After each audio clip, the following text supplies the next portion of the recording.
Hello everyone. So this is actually the video that was gonna happen after the Santa video I made, in which I said it wasn't literally about actual Santa. It was about a point that was being made, and Santa was just the means by which to make that point.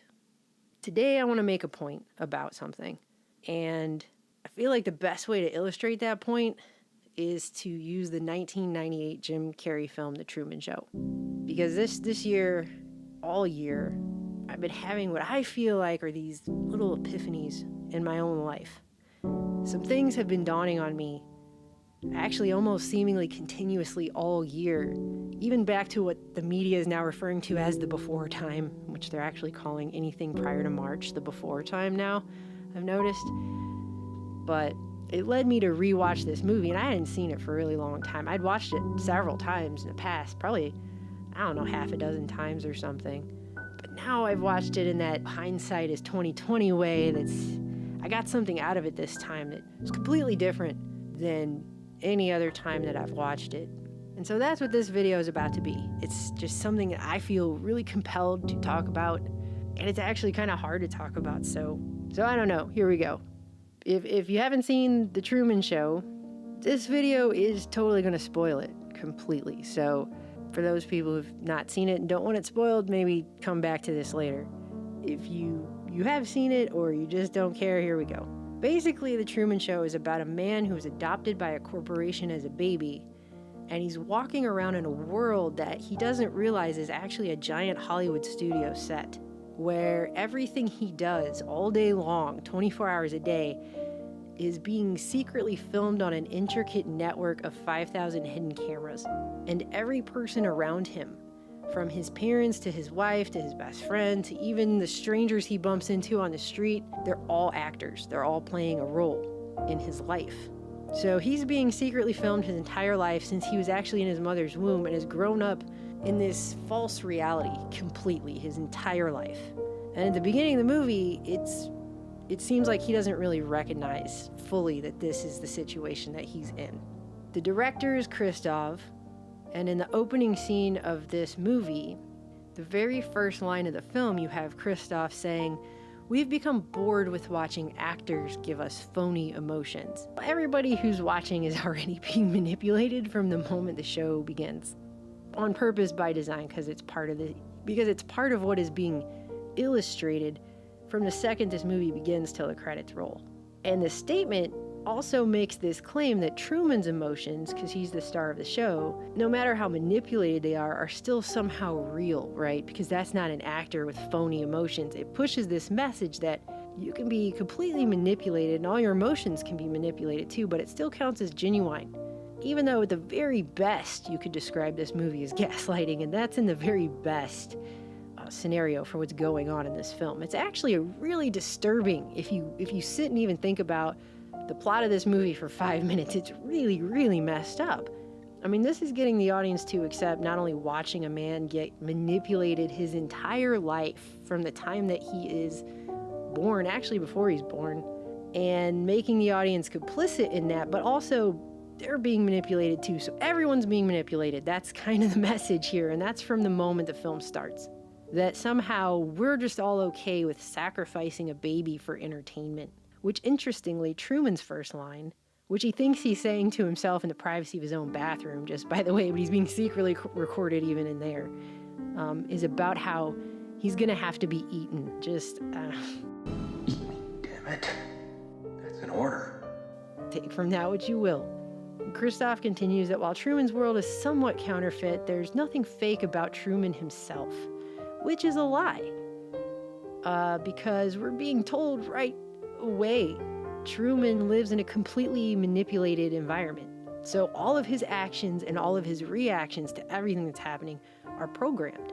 I mean, Truman is through and through a psychologically manipulated person.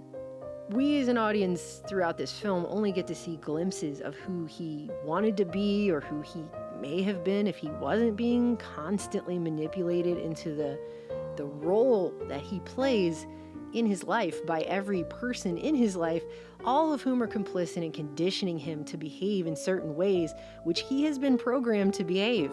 So he's a slave. Truman's a slave. This movie is about slavery. He's a slave who doesn't realize he's in bondage because his prison has all the appearances of what he's been told is a normal, expected life. And because it doesn't literally blatantly look like a prison or a cage or a cell or whatever, he doesn't fully recognize that's what he's in, but his life is a prison and he is a slave inside of it. And the whole world is watching this. And Christof goes on to say that many viewers like to leave Truman on all night for comfort, which actually says a lot more about the people watching Truman than Truman himself. I mean, it just sounds like Stockholm Syndrome to me. We get introduced to this cast of the basic characters. We have his wife, Meryl, who comes on and tells everyone there's no difference between her private life and her life married to Truman as an actress on The Truman Show, which in one sense makes sense because she never probably gets to leave the place, but she calls it a noble life. So playing the role of a character in a loveless sham marriage who psychologically manipulates her tricked fake husband into a false reality is now being defined as a lifestyle, which the audience again accepts. I mean, the plot unfolds and we find out this woman is actually trying to coerce Truman into having a baby with her so they can have the first on-air conception and continue this cycle into another generation of continuously filming another life. So that's not a noble life, it's a noble lie, but she calls it a truly blessed life because it actually has the blessing of the masses, the majority of the world that participates through watching this whole twisted thing as quote-unquote entertainment. But if that's not sick enough, Truman's so-called best friend Marlin, a man who wears an earpiece so Christof can feed him his lines, comes on and says, well, it's all true, it's all real, nothing is fake. Nothing you see on the show is fake, it's merely controlled. Which, I don't know, I feel like that's a semantics argument, because I'm pretty sure it's not just merely controlled, it's completely controlled, and therefore it's fake. So, 5,000 hidden cameras placed throughout this fictional set. Even Truman's wedding ring has a camera in it. Everyone else on the show is a paid actor. They all take cues from Christof, and all of his interactions with people have been programmed to further program him to continue his role on this show and not try to leave. As it continues, you see him receiving fake news, not just on the radio, but through the actors who've been told what to tell him to get him to accept the things that aren't passing the reality sniff test. I mean, it's as if there are all these hints that he's living in a fake world, but every single person around him has been so programmed and conditioned to reinforce Truman not asking questions about how obviously made up things are, that they're all using psychological and emotional manipulation techniques to keep him from even asking questions, let alone figuring out the truth. I mean, at one point, you even see a sign in the school library about how the materials are not allowed to be taken home, even though it's a set. So the only person that would even think about taking home the materials would be, what, Truman? Right? As if there's anything in that library that's not a completely controlled version of everything. Whatever they want him to think, whatever the lens is that he's supposed to view the world through, he is surrounded by all the time. And it just gets reinforced through all of these actors around him. Why do you think that Truman has never come close to discovering the true nature of his world until now? We accept the reality of the world with which we're presented. It's as simple as that. Truman was so programmed and so conditioned that by the time he turned 18, he just accepted the reality with which he was presented, and he never attempted to leave this place that he's in. So the audience knows already that everything's fake, but we get our first whiff of just how conditioned Truman is to accept this fake reality when a studio light falls from the top of the set and crash lands on his street. And it's obviously a studio light, and it's labeled Sirius 9 Canis Major.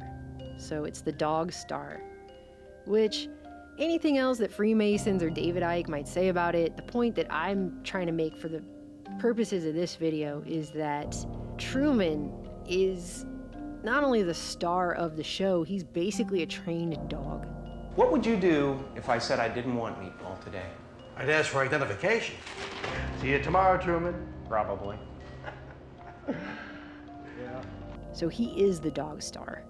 And As soon as he gets in his car after this happens, the radio announcer gives him a fake cover story about how a plane is shedding parts over Sea Haven, which is perfect because it's just another level of conditioning in the fear of travel, which plays into the continuous goal of further conditioning Truman not to ever try to leave Sea Haven.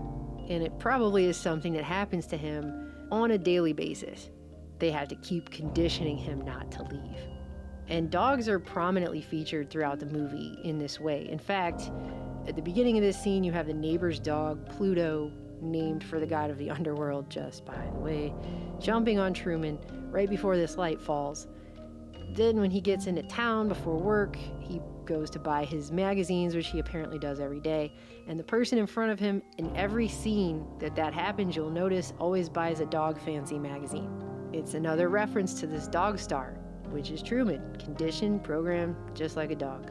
I mean, the second time he does it, there's a man standing behind him holding up a newspaper, blazing the headline, "Who Needs Europe?" So it's more media conditioning for Truman not to leave the island. I mean, even the acronym on the bus system for Sea Haven is Sea Haven Island Transportation, which spells sit, as in sit, Ubu, sit, good dog. Sit, Ubu, sit. Good dog. Everything in the world around him is used as constant reinforcement for what Truman is supposed to think and feel and do to be and exist in this reality that he's in.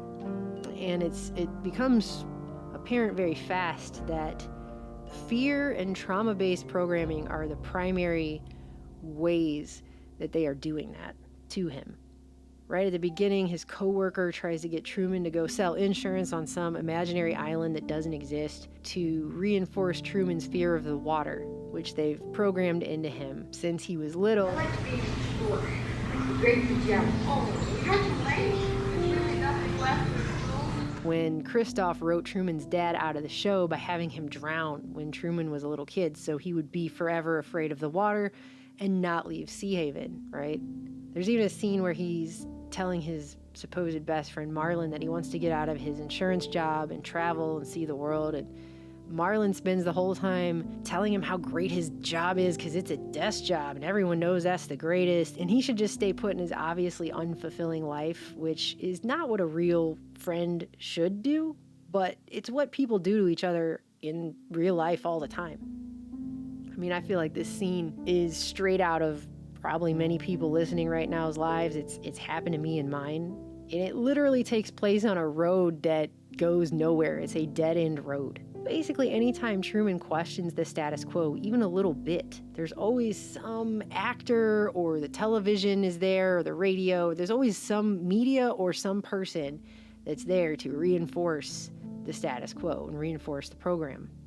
To really bring this point home, there's a flashback scene to a college dance where Truman wasn't allowed to dance with the girl he actually liked, but they're playing the T-Rex song 20th Century Boy in the background, which features the chorus 20th Century Toy, I want to be your boy, 20th Century Toy, which is about Truman, but it's really not just about Truman. It's actually just really a statement on humans as a psychological product of the 20th century and the programming that took place through the advent of Hollywood and television and later the internet.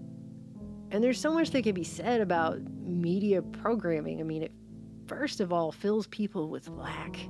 I mean, this idea that's constantly being put out there that you need something all the time. You're hungry? Eat all this crap, you know, or you're not good enough, you're not smart enough, you're not pretty enough, you're not skinny enough, whatever.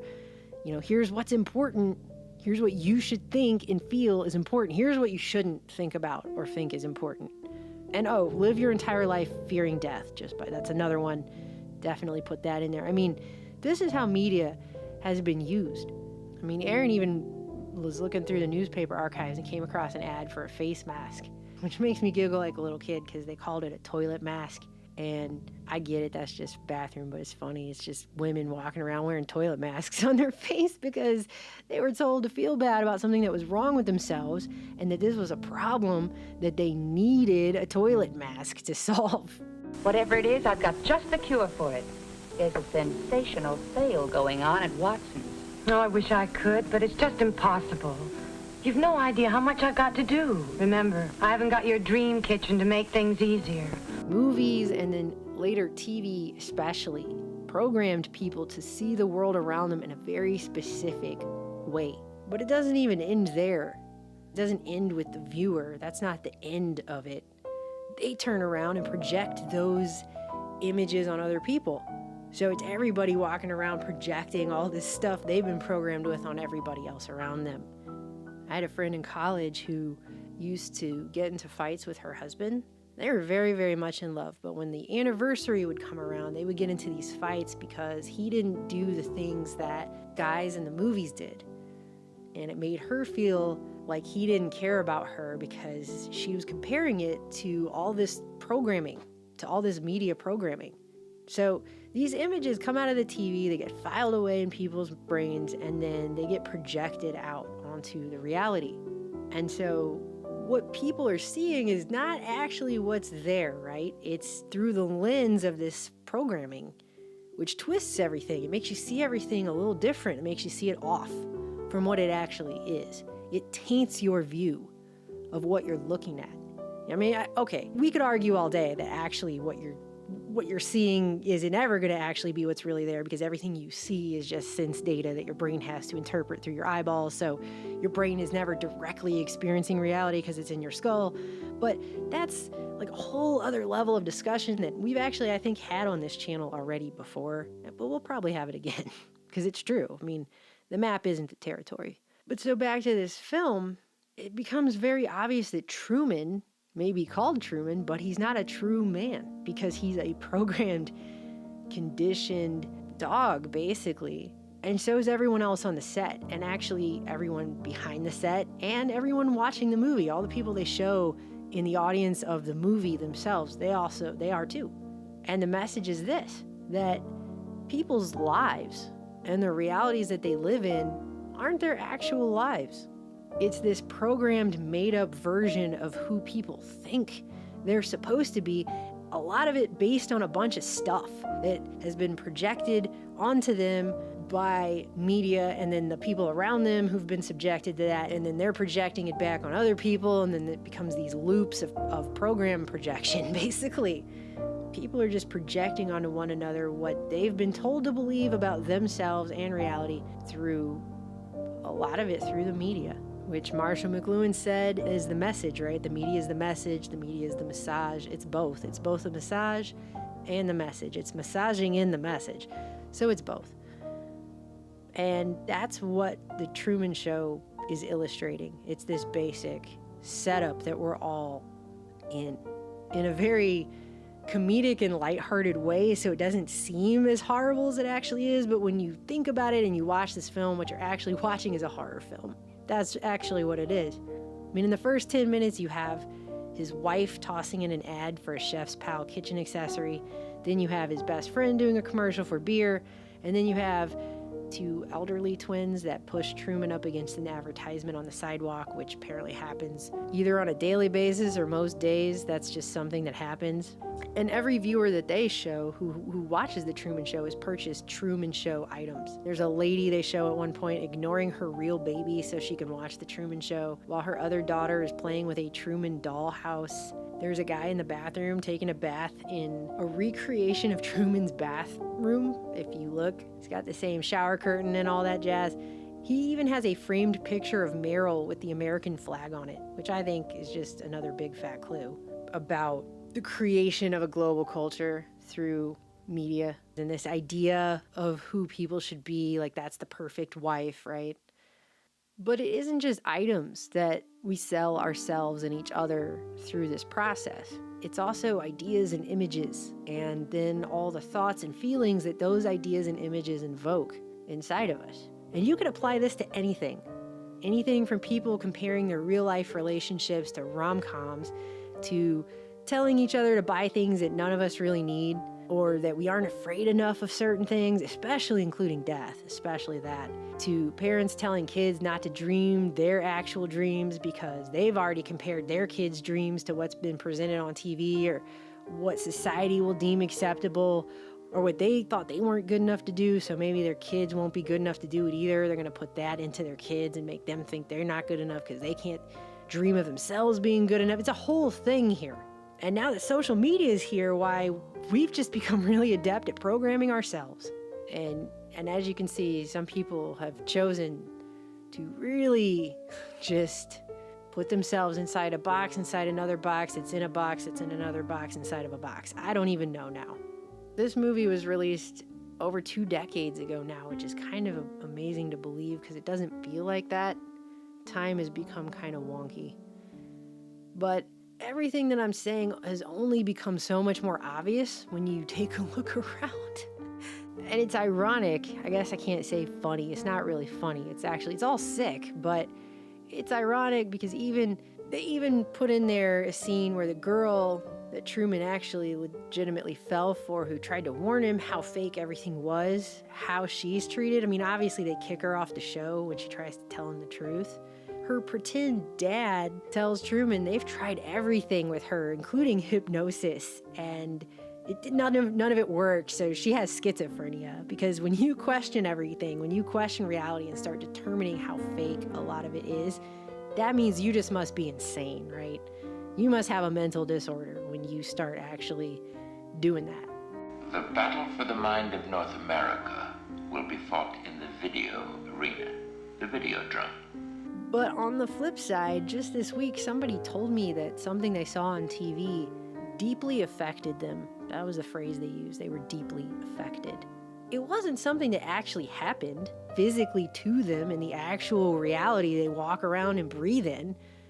It was just something that happened on a screen that they simply saw and heard about. The television screen is the retina of the mind's eye. Therefore, the television screen is part of the physical structure of the brain. And I mean, it goes without saying, but I'm gonna say it because I think it needs to be blatantly stated that if they hadn't seen that thing on the screen, they wouldn't have been deeply affected by it. It wouldn't even have been part of their actual reality. They would not have experienced it. Because meanwhile, that same thing I missed, because I don't have the news and I didn't watch it and I didn't see it. So it was not a factor in my reality because it literally did not exist for me.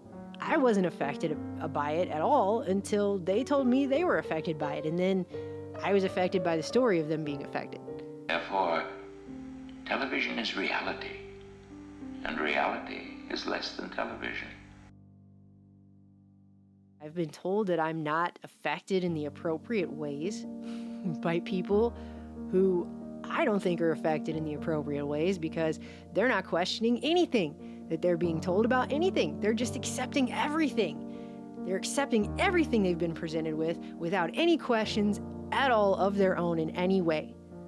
So their entire reality is being crafted, molded, and poured right into their head, and then projected out of their eyeballs onto everything, and that's what they live in.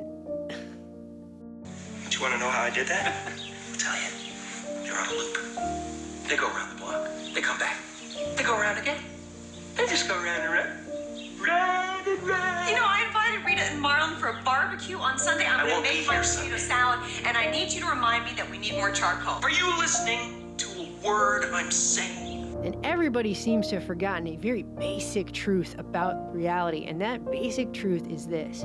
If there are 7 billion people on this planet, or 8 billion, or however many billions of people there are, that means there are 7 billion different realities being experienced every day. Because no matter who you are and what you do, even if you have a twin and you guys go to all the same places all day long and eat all the same foods, the reality that you're in and the reality that twin is in are still not going to be 100% the same, ever. People can't even agree on exactly what blue is, okay? We all have a different universe that we live in. The universes overlap and coincide, but they're all different. You can never fully be inside someone else's head. Right now, as I'm saying this to you, in whatever this crazy clown time that 2020 is, okay? That's billions of different realities that are being experienced every single day. Who are you? I am the creator of a television show. Then who am I? You're the star. I know you better than you know yourself. Never had a camera in my head. Even with that stuff they're trying to do to make everything all homogenous or whatever, it's never going to be. There's not one size fits all reality for anyone, because there's over 7 billion different realities simultaneously existing every day. There are people who actually still believe that the entire purpose of life is to get up every day and do a programmed set of deeply ingrained behaviors in a certain order, and then just go to bed at night so they can sleep, then turn around, get up, and do that same set of ingrained programmed habits over again the next day. And that's just life. That's what life is. There's no greater purpose in life than to just do that. I mean, if we haven't gotten to a point where people are free enough to ask the question, why am I here? And then go seek out the answer to that question without being manipulated from every possible angle that they can be their entire lives, away from being able to find whatever the truth is to that for them, then what is the point? That's not free. That's not free will. That's not freedom of choice. That's not being free, is it? I mean, in this society, we spend our whole childhoods being programmed by everything around us. And then it almost seems to me, from my adulthood and most of the people that I've known, we spend our entire adulthoods trying to undo that and find out who we really are and fix the things that got broken when we were little. And for a lot of people, that's a pretty long list of things. It was for me. It still is, things that I have to deal with and have been trying to fix and go through and wade through and go swimming in the deep, dark waters of the stuff that's down in there, the things that I had to go through. And I mean, that doesn't seem right, does it? That's life? That's how it is? It seems wrong. Why do you think that Truman has never come close to discovering the true nature of his world until now? We accept the reality of the world with which we're presented. It's as simple as that. The Hague for Christoph. Hello. The fact that we haven't gotten to a point where more people feel free to even ask the question of what the point is for themselves, or realize how pointless the existence I just described is.